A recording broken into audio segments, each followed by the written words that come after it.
Welcome to the SaaS AdLab podcast, where we bring to you the stories of SaaS founders, entrepreneurs, and CEOs. My name is Luis. I'm the owner and founder of Fantôm Agency, a digital marketing agency specializing in scaling SaaS companies. And today I have the pleasure of interviewing David from Weblium and Draftium. Today we'll be specifically talking about Weblium, but thank you so much for finding the time to be on here today. It was actually one of the ones that it kind of took. Everybody's hello. I hope that we can have a productive conversation today. Absolutely. And I wanted to mention that it took us a little bit to get this on the books, since you're super busy and I'm pretty busy too. But David was really kind, and he's actually providing a super sweet deal for anyone that's listening to the podcast. It's going to be 50% off lifetime deal of Weblium, and also a 1-year premium access to Draftium that comes with that deal as well. And the code will be SaaS AdLab. So thank you for that, David. It's really nice of you to do that for our listeners. And to get started, why don't you tell us a little bit more about yourself? Yeah, my name is David Braun. I'm turning 40 this year, like in a month or so. I have like 4 kids, 3 dogs, like lots of people around me. Mm-hmm. I started back in 2002. I started TemplateMonster.com, which quickly became largest, website templates, web design related marketplaces. I sold out the company after 15 years of making the business with 650 employees, 17 offices worldwide. I sold it for a little bit more than $100 million. And then I kind of was retiring a little bit for a year or so. Yeah. Well, I'm too young to retire, so I started to think with my partners what we could do, the other thing. Obviously we were a little bit tired at the beginning of web design, web related markets, so we were thinking about doing something totally different. And after some time passed, we kind of realized that if we do totally different stuff, we kind of throw away our 15 years experience, right? So it's not gonna work, it's not worth it. So we started to talk what we are doing the best. During Template Monster times, we served over 2.5 million customers. Wow. And we're building more than 1 million websites for them, in a custom way. And we started to think, why don't we create a franchise? Actually, my inspiration was, the Founder movie about the McDonald's, movie. Yeah. And I kind of, started to resemble how we did Template Monster when we kind of split all the operations and made the conveyor like Henry Ford conveyor method, And I said, okay, what if we do McDonald's in web design industry and make 1,000 custom websites a day, Right. every single day? And, initially it started to think it's my, what we call erotic fantasy, so it's not going to happen, So we had real troubles hiring people for this mission because everybody says it's crazy mission. Mm-hmm. So right now we are building 50, 70 websites a day, which is already a big step. Most agencies, you are from agency business, Right. most agencies think that they are heroes if they make 100 websites a year. Yeah, because websites they're usually big projects. So it's not something that you get on a daily basis. So the fact that you're getting 50, 70 websites a day, I would say that's you actually should have at least 700 websites in the pipeline. Uh-huh. Because the main issue is, I was expecting that the main issue would be, how do we first generate leads, and second, how do we do the production? Mm-hmm. Because we created Weblium is a platform, it's a website builder basically, so which is hybrid. You can do everything, do it yourself, is Squarespace, you name it, right? Or you do it for me. So our guys will do it for you. And we created the technology which actually enables us to fulfill 1,000 websites, a day. But the biggest issue actually was, how do we beg for a content from the customer, So they're promising you, okay, I'm gonna deliver my logo today. I give you a couple of paragraphs of text, couple of pictures, and it never happens. One day they send you a logo, another day they send you a paragraph, and then you wait extra 2 weeks to get some picture and so on, So we started, wow, this is a nightmare, and that's why we created Draftium, because it's a turbo prototyping tool. So we are prototyping websites in Zoom, in Skype, instantly together with a client. He instantly sees. I actually advise every agency to do it. It's there is a free, product, so there's a free plan, which is enough to be used for agency, you know, because it creates a wow effect with the customer. Because you go with your tablet, for example, to the office if it's a personal meeting, and start creating and prototyping the website instantly on the meeting, and people say, "Wow, you are technologically advanced," you know, like this thing.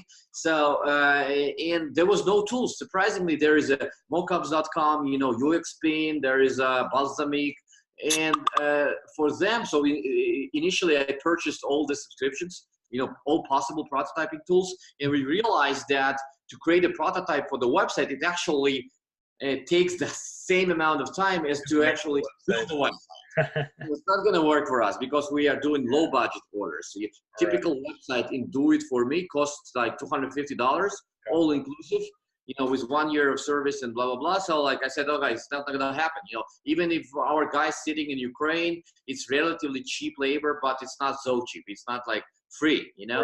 Right. Absolutely.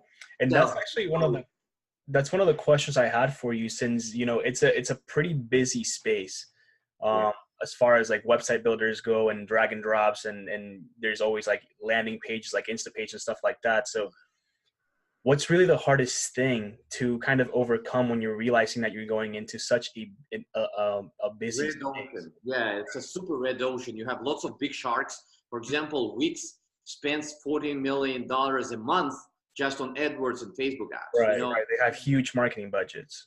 Exactly. And so like those tools, those acquisition channels are closed for you, because like you cannot make them work. You know, like they can afford spending, you know, three years of revenue wise in advance just to acquire the customer. If you are a bootstrap company, you know, like it's not possible for you.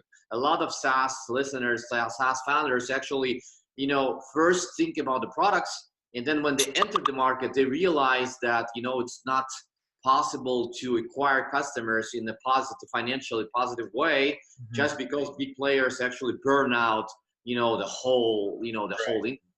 So for us, it's the same issue. I'm not saying that we are actually found the secret sauce yet, but what we are doing so-called guerrilla marketing tactics, you know, like so first we draw our, I call it ecosystem map. So if we are building a website for who is our customer, the first, you know, is a micro business. Micro business is the guy or a couple of guys who work for themselves. Maybe they have 1 or 2 employees, so they have not enough budgets, so they don't have special IT guy in the team.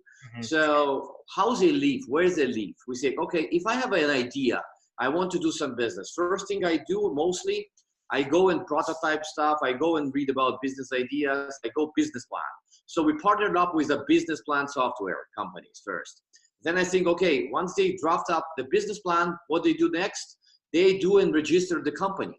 So we are partnering with top 10 the company registrars in the US.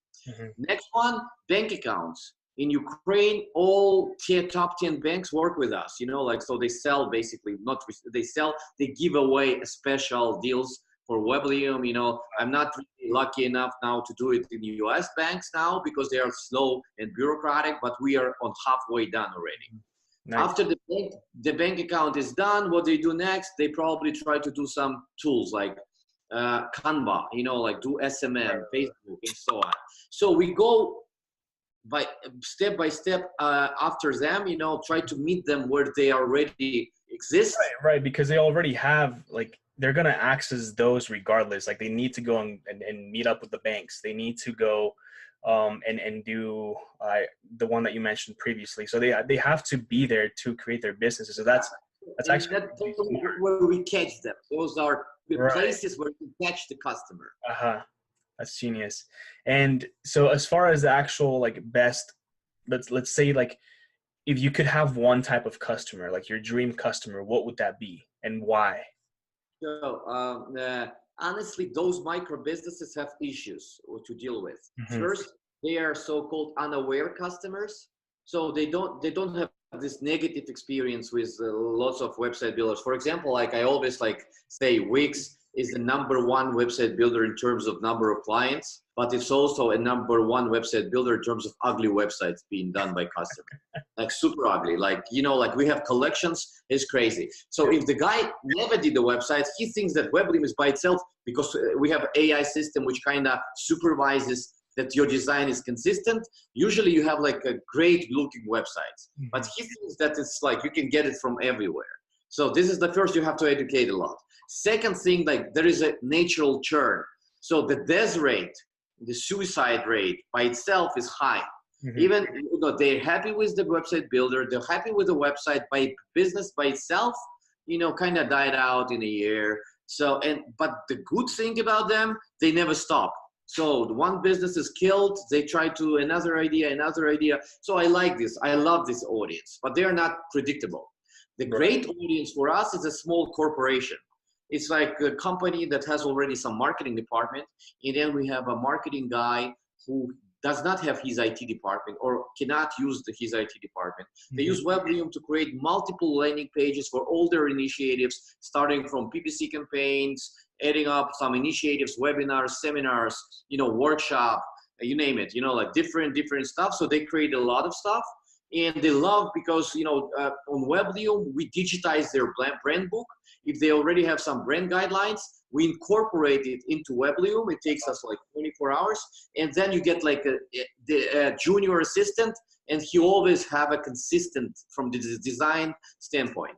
And that's on the service side, that is more of a done for you service, not the it could be mixed, you know, like the beauty of it, that you start by yourself. For example, you did it halfway down, and then, you know, if you do it in the WordPress, then, you know, you hire a guy and he said, oh, you did it the wrong way, let me redo the whole thing, right? So it's very hard to kind of, in the middle of the project, to get it from one guy to another guy. It's not possible actually to pass it. So you basically usually pay twice, you know, for this. In Weblium, you did 75% done, you give it back to me, so I start from 76% immediately. So we don't really overlap, you know, the efforts, which is great. You know, people love it. So we have webmaster hours. You can buy for $10 an hour packages. You know, like you buy 10 hours for $100, and usually it's enough for you to stay for 6 months. You know, like, so you have a basically virtual assistant who is taking care about your website. And that also helps with churn, because now bought in time, that like it almost makes you like, even though it's a pretty, you know, small prize respectively, like in your head, you know that you're going to stick with them for another 10 months because you've already made that investment into you have your hours. It's like you bought the membership in your gym, right? So like you're sticking to this gym, you know? Absolutely. And as far as like one of the most struggling times for yourself while being in this product, other than, you know, you mentioned that like it's a red ocean and there's a ton of really, really big players in there, what's been something else that is kind of, you know, taking you some time to kind of figure out? You know, honestly, the most like painful area for us right now is like this, how you prioritize all the features that customer requests. You know, like you still have a limited capacity in terms of development, although we have already like 40 developers working in a project.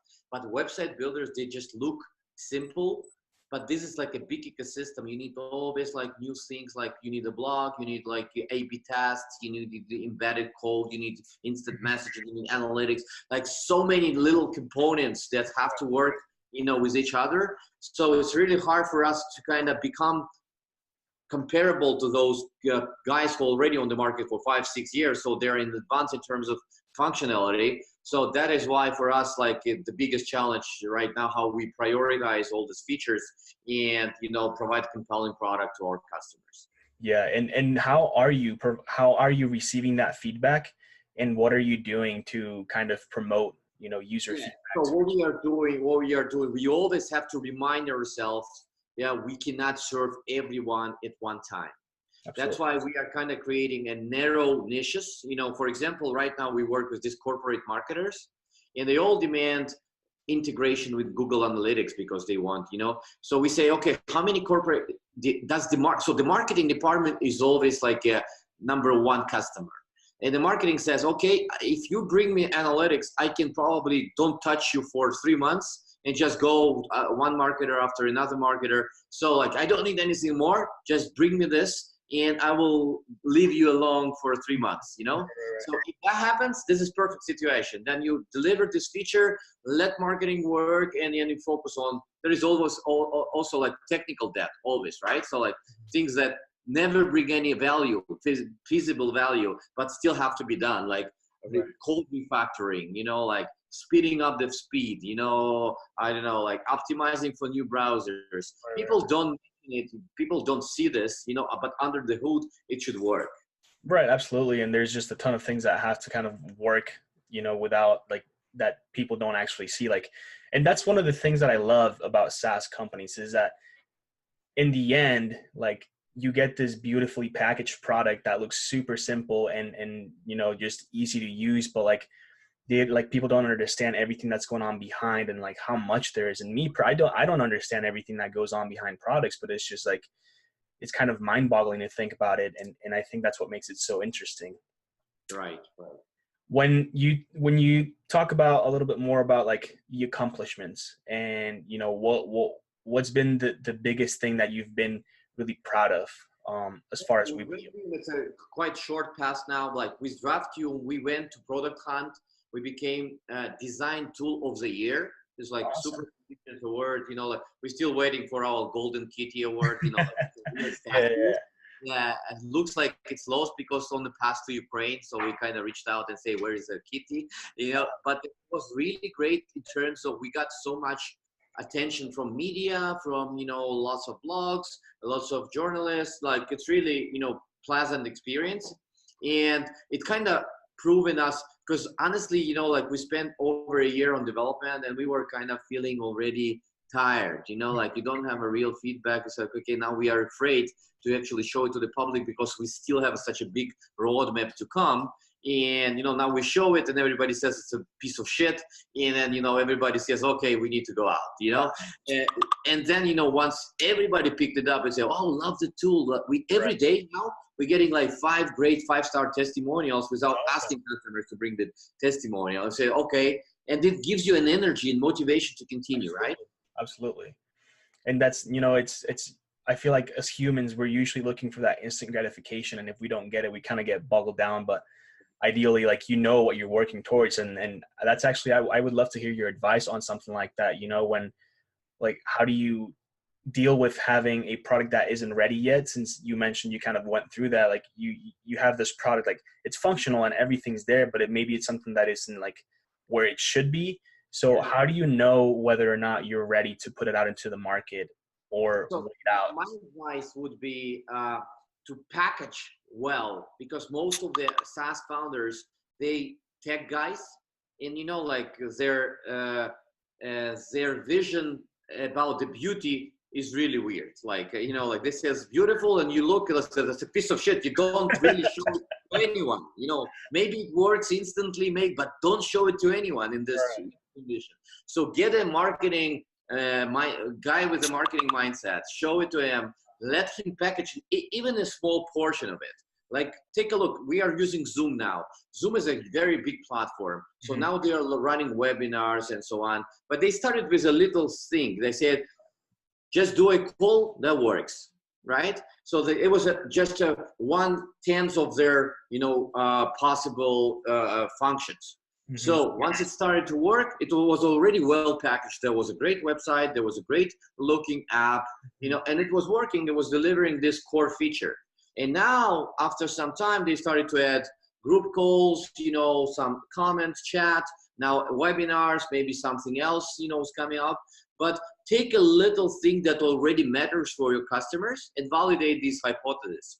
Package it well. So the common mistake, they don't package it, show it to someone, they say, oh, it looks maybe nice, you know, but it's not for me. You know, I'll skip it. Would you say that it's important to, at the very beginning, start off with a very, very simple product like Zoom did, where essentially you just have one feature and that's all you get? Let it get into the masses and then start collecting feedback for new features because you're going to? Or should you start off with a couple of different features and see what kind of starts to take off? Yeah. It's not necessarily that you really listen too much to your customers, because in most cases, honestly, they cannot formulate what really needed.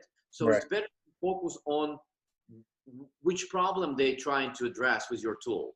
So then you are smarter probably, and you realize like what's the best way for them to actually solve it. You know, so because I see that a lot of people like started to listen to every customers feedback and customers comment, and then it get distracted. It's totally like setting. So I can give you like great example. Recently I came with my wife to Maldive Islands to a great hotel, and before choosing the hotel I went to TripAdvisor because it was like a private island, looks like really nice, and I started to read positive and negative reviews. And then one guy says, wow, one guy says like negative review, 2 stars. He says like, this is good island, great nature, but you know what, for this price, they always put you in the same place in the restaurant, so it's like you're looking like you are sitting in some, I don't know, camp, so you cannot really select the place where you want to sit, so it's not worth it, it's not 5-star hotel.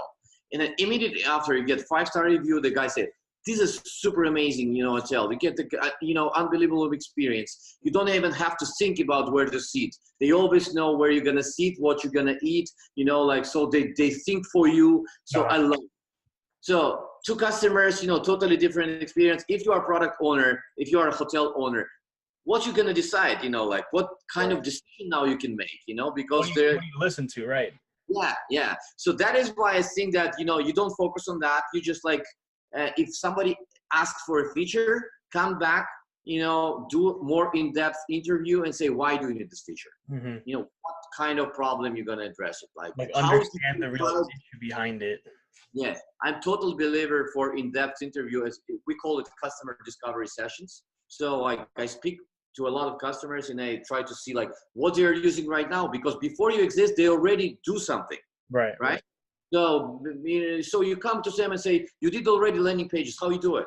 And they say, oh, we are using this Unbound, but it became expensive, so we switched to WordPress. Now we have like a guy in India who does it for us. But I said, like, are there any problems with this guy? Yeah, the time difference is, works bad. He always he's a programmer, so he doesn't know what the good design is. I have to correct him, blah, blah, blah. All right, so like, what if I bring you, the product that you don't need this guy in India because you can do it by yourself, and the design is always consistent. There is a guarantee for that. And you can do unlimited for the same price. And he said, yeah, okay, I do it. Like, I'm gonna try it, So this is my approach. Awesome. And as far as like the most important thing that you've learned through your journey, what is that one piece of advice that you would like to give to anyone? I think that my piece of advice is like, always watch out your energy level, because like with the startups, and your energy is the only thing, your energy and certainty are 2 only things that sell. Forget about the product and in everything. At the startup, level, if you are not certain about your product, if you are not believer, there is not going to be any believers. Right. Because every time you're top level, let's say your energy level is 70. You hire a new guy in the team, his energy level immediately is 50. Then he hires a remote guy, it's going to be 40. And then he goes to the customer, it's going to be 20. And the 20 is not sellable. Forget about the sales now. Yeah. So it has to be lots of energy, and belief. Yeah, and I can see it right now, and I love it. I love the energy I'm getting from you. And we're getting kind of close here, so we'll start asking some of the final questions. But where can people find you online? Yeah, I'm, because my native tongue is Russian, like I'm a celebrity in Ukraine now. I speak on 100 conferences, like 10,000 people and so on. And so like my Russian identity is in Facebook, David Braun. My English identity is in LinkedIn. I have like 5,000 connections, I have lots of friends, and so on. So LinkedIn, I think, is the best way to approach for business. Facebook is different lifestyle, like lifestyle account. A little more I'm on Twitter too, but honestly, I still I'm too old for Twitter, I would say. I think even myself, I honestly, I don't use it much. I kind of want to start getting back in there, but it's just something I don't know how I feel about it. And other than that, actually one quick question, what SaaS companies have inspired you, and which SaaS companies do you look up to? Yeah, I really love Intercom, because they're so customer centric. Their business by default is customer centric, but they have like a podcast called Scale, really great piece of content. I also like AppSumo, Noah Kagan, they're, because of their energy. The guy is like always like has a great sense of humor. He's always fun and always positive. Because like I kind of get depressed when I get like this too smart looking guys, engineers who trying to tell you the story that you're stupid and they are smart, buy their products and so on. It's not never has. It has to be like people's marketing, right? Like people have. It's condescending, and it's 100% true. You know, you don't like going into something even if you don't understand. I think that always trying to like, I don't know if the right word is level down to someone's level, but like trying to meet, you know, where they're at would be like, I think there's definitely like different cases for it, where if you're talking to someone that you can tell that might understand like certain things, and sure, go talk to them. And I think it's always good to be adaptable too. Like try to, you know, some large corporations, they have a sales strategy, like kind of start feeling depressed. They call and say, what's your approach to digital transformation? I have no idea. Oh, that's why now buy my product, because you're stupid. You don't know what digital transformation, what the approach is. You know, I said like, okay, but tell me what you do. Tell me about the use case and so on. I don't like this approach. You know, like the approach is like, you are my potential customer. You know, there has to be transparency in a fair deal. It has to be like equal value to both of us. Absolutely. Otherwise, you know, like the churn is inevitable. 100%. And David, do you have any questions for me? Yeah, I actually like want to ask you, and because it's a recording, so it's gonna be you will feel accountable. Yeah. What's the dream result for this project for SaaS AdLab by the end of 2020? What would you consider that you are the best, you know, the best guy who did it? I would love to have 1,000 subscribers on. 1,000 subscribers in 2 years? Come on, man. I give you like 500 subscribers in one day. No, it's not a great result. Put a higher level. 10,000 subscribers. All right, 100,000. Come on. Let's do 100,000 subscribers. There you go. All right? All right. So let's try it out. All right. Perfect. And I think that concludes it. Thank you, David, for being on here today. It was a pleasure having you. Your energy is great, and I really, really enjoyed this interview. And if anyone is listening, for everyone that's listening, make sure to subscribe to the YouTube channel, listen on Spotify, iTunes podcasts, and pretty much every platform out there. If you want to be on the podcast, let me know, and we'll make sure to arrange something. And you can find me at camacho.ftm on Instagram, and Luis Camacho on Facebook, and Camacho FTM on Twitter, I believe. But thank you, and I hope every single one of you goes out and does something great today with the same amount of energy that we got from David today. It was amazing. So thank you so much for listening, and we'll see you next time. Bye-bye. See you guys.